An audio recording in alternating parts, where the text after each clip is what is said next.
Les troupes russes progressent malgré des conditions météorologiques dégradées dans le district de Korenevski, région de Koursk, selon les informations de ce matin. En une journée, une avance de 500 mètres a été rapportée, marquant une étape importante dans cette zone stratégiquement disputée. Pour ne rien manquer de nos reportages sur l'évolution du conflit, abonnez-vous et partagez cette vidéo. Face à une armée ukrainienne en retrait, les forces spéciales russes d'Akhmat défrichent désormais des zones forestières tout en consolidant leur position.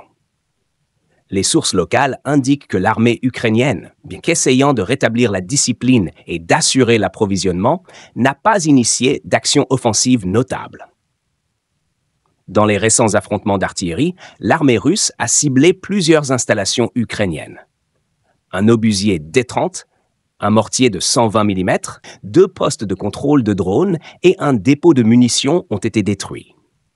Parallèlement, les tirs d'artillerie lourde, dont le puissant lance-roquettes TOS S-1 à Solntsepek, auraient causé des pertes humaines de plus de 130 soldats ukrainiens. D'après les chaînes de communication sur place, la situation reste tendue autour de la forêt d'Olgovski. Les forces ukrainiennes tenteraient d'y renforcer leurs troupes, malgré de lourdes pertes et la difficulté de soutenir les opérations en effectif. Selon des sources locales, un incident récent met en lumière la dure réalité des combats. Des soldats ukrainiens, débarquant de véhicules blindés Bradley, auraient été immédiatement pris pour cible. Les pertes s'alourdissent dans chaque tentative de renforcement, traduisant la violence des échanges militaires en cours. Dans le secteur de Novoïvanovka, la Russie maintient une surveillance intensive. Des drones FPV survolent les positions ukrainiennes et des mortiers sont déployés en permanence pour verrouiller la zone.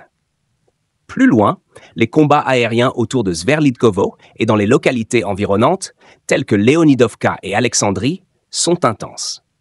Les forces aériennes russes ciblent des points de regroupement ukrainiens, soutenus par le TOS Solntsepek, pour intensifier la pression sur le terrain. Alors que les affrontements s'enveniment dans ce conflit sans relâche, le ministère russe de la Défense n'a émis aucun commentaire officiel sur les opérations en cours.